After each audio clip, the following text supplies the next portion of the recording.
Dios les bendiga, hermanos. Buenos días. En esta ocasión me tocó compartir el tema con ustedes. Es el Sendero de la Verdad, es el tema número 28 y lo escribió Loisbel Pérez, una persona de Cuba. Eh, Vamos a basar nuestra lección en el libro de Santiago, del capítulo 2, versículos del 1 al 26. Y pues les hago una pequeña introducción. En el principio, cuando la iglesia se fundó, el apóstol Santiago entendió que había ciertos problemas en la iglesia primitiva. Algunos eran seculares, otros eran de carácter doctrinal.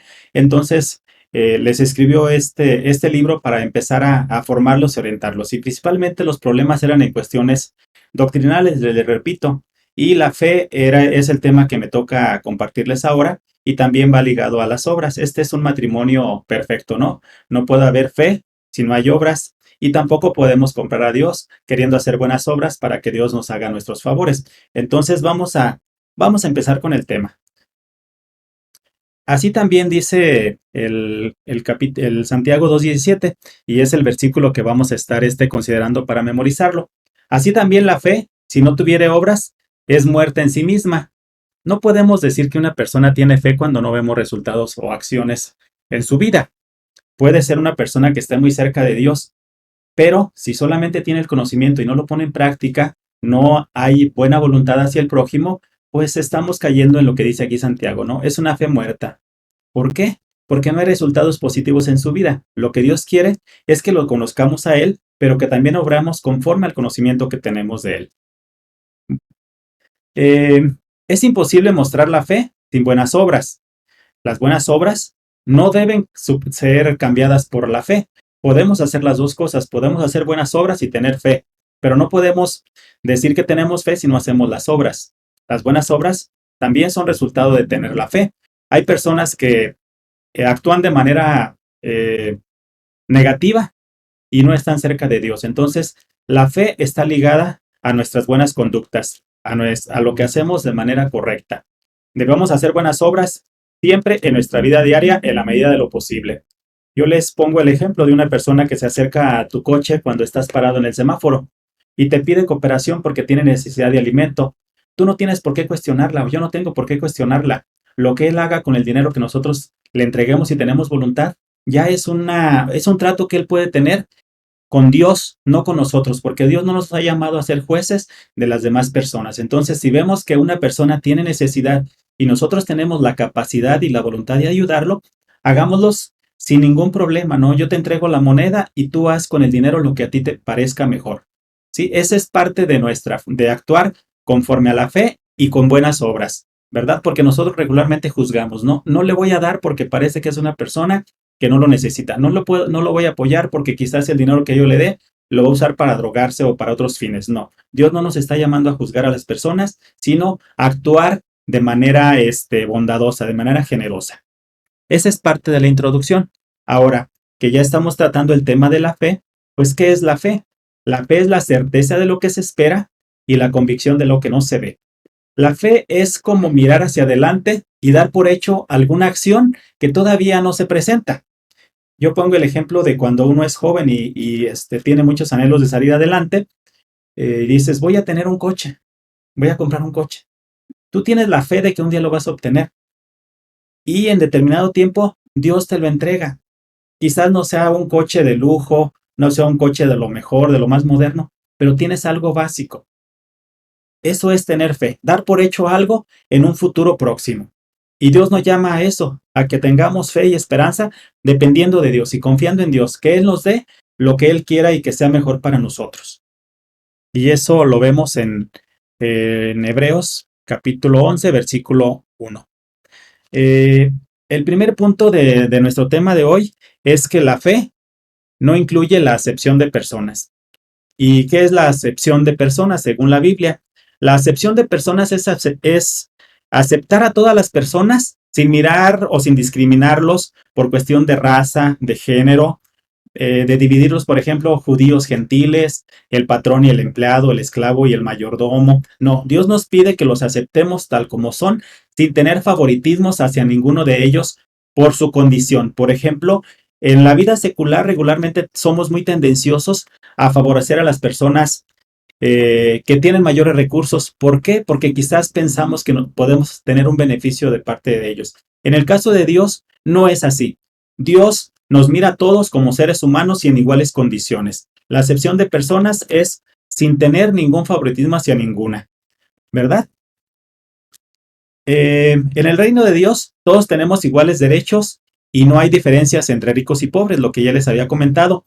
El pecado es la actitud que se ejecuta hacia uno y hacia otro. Cuando nosotros metemos nuestros pensamientos cizañosos, es cuando ya estamos cometiendo pecado, ¿no? Cuando estamos favoreciendo a algunos por encima de otros. Eso ya es pecado.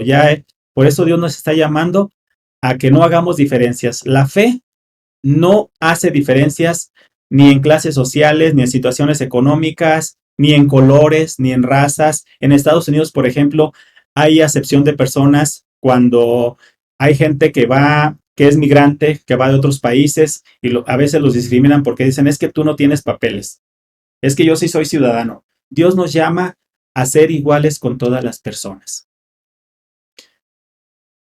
¿Por qué es pecado la acepción de personas? Y aquí hay cinco motivos, ¿no? El primero de ellos es el que ya les había comentado, porque hacemos distinciones, ¿sí?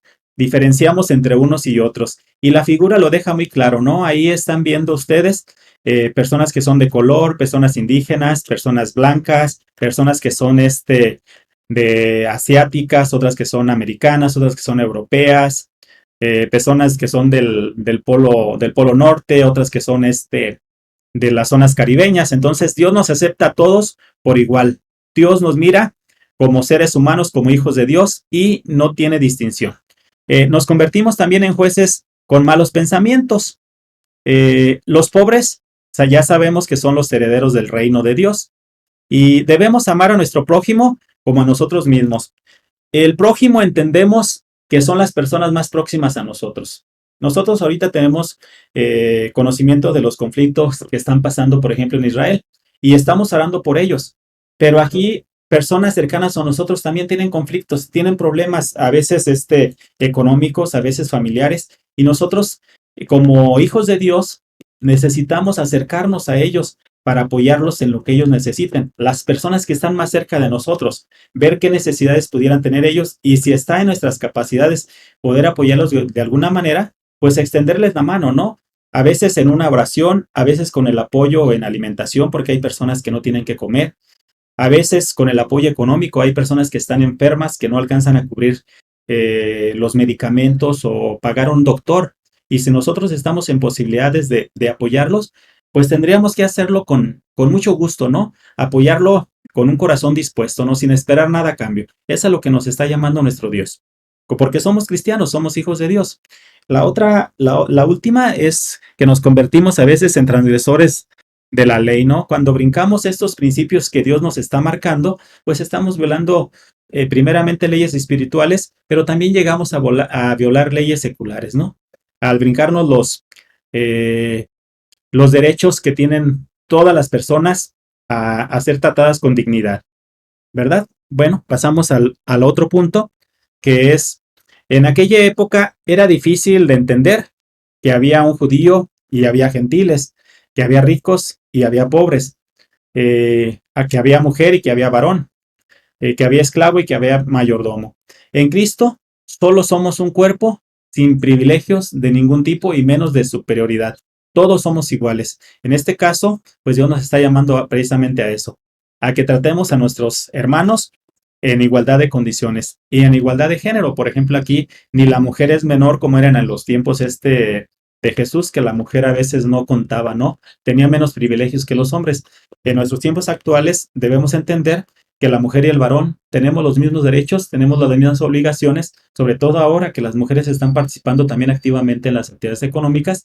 Ellas también participan en aportar dinero a la casa igual que nosotros, pero no por eso ellas van a ser mayores, ni nosotros tampoco vamos a ser mayores por nuestro género masculino.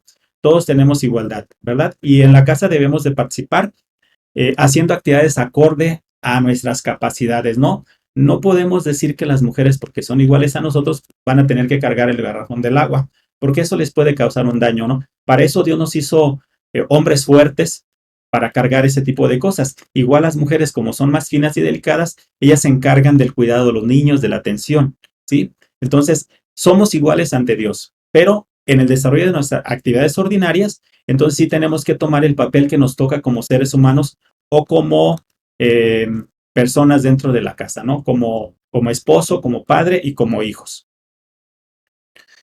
En la iglesia actual, eh, vamos a hablar de lo que es la iglesia actual y la acepción de personas. Y aquí hay un comentario que me llama mucho la atención, que dice que después de 2000 años todavía hay iglesias que tienen ese tipo de problemas. Y sí, porque como seres humanos todavía somos fallos, ¿verdad? Lo que debemos entender es eso, que no es Dios el que está cometiendo el error. Somos nosotros que no hemos entendido cómo funcionan las reglas espirituales y cometemos errores que dañan a los demás. Necesitamos entender eso para no salir ni afectados y mucho menos retirarnos de la iglesia. Si llegamos a ver algún error de ese tipo en nuestra iglesia, pues tratar de hablarlo con el pastor o con alguno de los líderes para que él dé una solución. Uno de los ejemplos es que a veces hay personas que tienen mayor privilegio porque son de una clase más alta. No debería de ser así, pero les digo, en algunas iglesias se dan ese tipo de problemas y de situaciones, pero son fallas humanas, no son fallas de Dios, ¿verdad? Deberíamos estar más en el espíritu y este tipo de cosas no sucederían.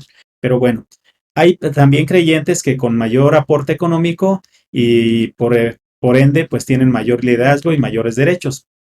Hay quien, el más dinero aporte es quien toma las decisiones. Eh, en el caso de la iglesia no, porque hay una junta. En el caso de la iglesia, el pastor es el líder de la iglesia, pero hay una junta que está al pendiente y el pastor no puede tomar decisiones por sí solo, ¿no? Lo tiene que consultar. Eh, los mejores puestos son para gente de mayores recursos. Se admite la diferencia racial. En este caso de la iglesia, pues ahí admitimos a todo tipo de personas, ¿no? Sin importar su color, sin importar su lenguaje, su origen o de dónde viene, ¿no? Ahí tenemos, por ejemplo, a nuestra hermana Mari Pérez, que es venezolana, igual es bien aceptada en nuestra iglesia. Eh, eh, no se, no se juzgan los pecados de quienes más dinero aportan en la iglesia.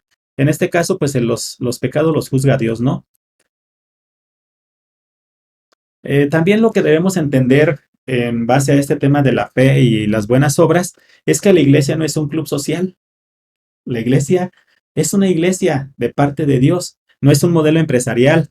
Es un cuerpo de creyentes con diferentes funciones. Cada uno realiza diferentes actividades. El pastor es el líder de la iglesia. Tiene a los mayordomos, a los diáconos que se encargan del servicio y están los líderes de las diferentes áreas, ¿no? Cada uno juega un papel importante como parte del cuerpo de Cristo. Diferentes funciones. Nadie es mayor que otro. Todos servimos mutuamente al propósito del reino de Dios, donde no hay ni griego, ni judío, ni esclavo, ni libre. Y lo dice Colosenses 3:11. Cristo es el todo y en todos. Santiago, en su epístola, nos habla de la fe sin obras, que es una fe muerta. Y eso lo vemos en el capítulo 2, versículos del 14 al 19. Dense un tiempo para pausar el mensaje ahora que lo estén viendo, para que lean la Biblia y ya luego que lo terminen de leer, lo pueden continuar para que les quede más claro este mensaje. Tus creencias no te hacen mejor persona, tus acciones sí. Vuelvo a lo mismo. Hay personas que tienen o tenemos mucho conocimiento de lo que es Dios, pero eso de nada nos sirve cuando no lo vivimos, cuando no lo ponemos en práctica, cuando no tenemos buenas acciones.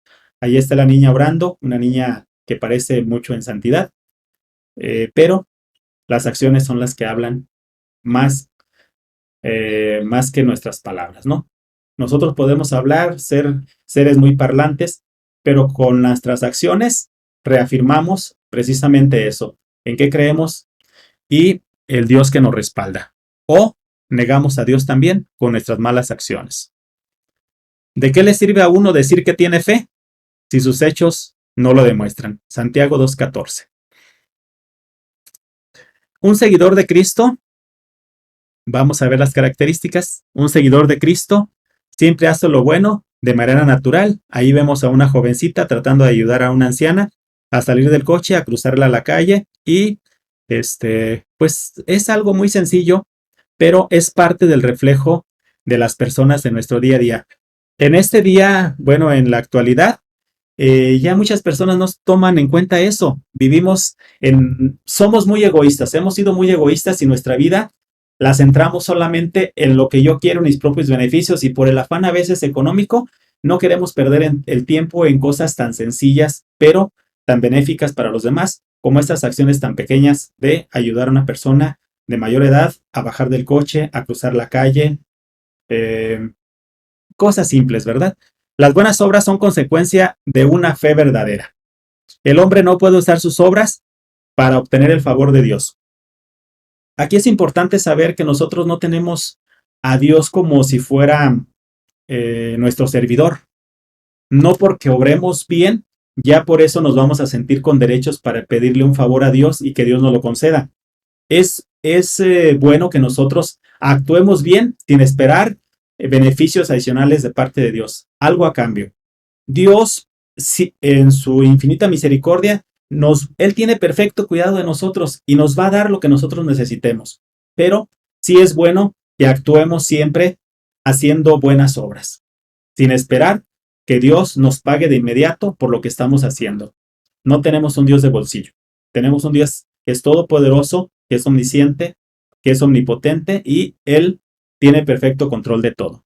Es imposible que alguien que no tiene fe llegue a hacer buenas obras. Y lo vemos con las personas malas que circulan en nuestro mundo, ¿no? Ojalá que ellas también conocieran de Dios, que ellas empezaran a tener fe y sus obras también cambiaran. Sin embargo, una persona que no conoce de Dios tiene un corazón duro, actúa de manera diferente y pues ya vemos las consecuencias de nuestra sociedad. Queremos que eso verdaderamente pues cambie. El inciso B nos habla de las buenas obras que muestran su verdadera fe. ¿Qué valor puede tener la fe en un creyente que no ve a su hermano necesitado y no hace nada por ayudarlo? Aquí lo que nos está, a lo que nos está llamando Dios es que como creyentes o como iglesia, si vemos que alguien tiene hambre, pues no lo dejemos ahí con él sin saciar su apetito, ¿no? Que busquemos la forma de ayudarlo de alguna manera para que él pueda comer. Si algún hermano tiene necesidad de ropa y nosotros podemos apoyarlo, como ya les comentaba, pues tratar de arrimarle una prenda, ya sea que nosotros tengamos usada en buenas condiciones o que podamos comprarle una prenda que le pueda servir. Y nuestra fe también evidencia por medio de lo que podemos ofrecer. Aquí también es importante recalcar algo, que nosotros no volvamos a nuestros hermanos dependientes de nosotros mismos o de la iglesia, sino que más bien los enseñemos a obtener los recursos que ellos necesitan para salir adelante, ¿verdad? El punto número 3 nos habla de algunos testimonios bíblicos que evidencian la fe por medio de las obras. Y esto lo vemos en Santiago 2, del versículo 21 al 26. El ejemplo es el de la fe de Abraham. Cuando Dios le pide que sacrifique a su propio hijo, pues Dios proveerá para el sacrificio. Yo le puse ahí. En los tiempos de Abraham, las personas de ese tiempo sacrificaban a sus hijos para los dioses con D chiquita, para los dioses falsos. Sin embargo, Abraham recibe la promesa de que iba a tener un hijo y cuando él lo tiene, eh, pues Abraham lo empezó a idolatrar equivocadamente, ¿no? Entonces Dios, cuando vio el corazón de Abraham que se estaba relativamente desviando, le dice que va a sacrificar a su hijo y lo lleva para el holocausto. Entonces, cuando ya está a punto de sacrificarlo, les estoy parafraseando la historia, Dios le dice que se detenga, que no lo sacrifique. Y Dios le provee para el sacrificio. Incluso Isaac le dice, ¿dónde está el cordero para el sacrificio? Y ahí es donde Abraham le dice, Dios proveerá. La fe de Abraham fue probada y él fue aprobado porque él confió en que Dios, aún si él hubiera sacrificado a Isaac, Dios le hubiera provisto de un hijo, porque era la promesa. Es lo que yo creo. Y aquí les pongo un paisaje muy bonito, pero viene siendo el tema igual del hijo de Isaac, perdón. Las personas de fe en su andar diario lo demuestran cuando le dan a Dios lo mejor y lo más preciado. Y ese caso fue el de Abraham con su hijo Isaac. Isaac, pues era el hijo preciado que tenía Abraham. Otro ejemplo que tenemos aquí es de fe, es de Rahab, y lo vemos en Santiago 2:25. Rahab era una mujer gentil y además era una prostituta, pero recibió y cuidó a los espías del pueblo judío, arriesgando su propia vida. Aquí la historia es cuando Josué envía a 2 espías para que exploraran la tierra y ella los resguarda, aún sabiendo que podía ser asesinada por las personas que estaban ahí. Cuando llegan a buscarlos, le dicen, hemos visto que tú tenías 2 personas aquí. Ella le dice, no, ellos se han ido, pero ella los resguarda en el techo de su casa. Y cuando las personas se van, ya les dice que los andan buscando para que se protejan. Pero ella puso en riesgo su vida. Eso es tener fe. Otro punto aquí importante es que las personas pueden ver a Jesús en su persona cuando usted ayuda a los enfermos, a los necesitados, a los ancianos, a las viudas, a los presos, etc. Es en la acción a nuestro prójimo que se puede percibir que Cristo mora en nuestro corazón y que nuestra fe es profunda en él. La iglesia que tiene una fe viva no se cansa de hacer las buenas obras en este mundo perdido. Y como conclusión de este tema es que existe una relación indisoluble entre la fe y las buenas obras. La persona que tiene fe, por ende, hace buenas obras. Es lo que nos trata de decir aquí este texto. La verdadera fe no incluye acepción de personas y no tiene ningún favoritismo.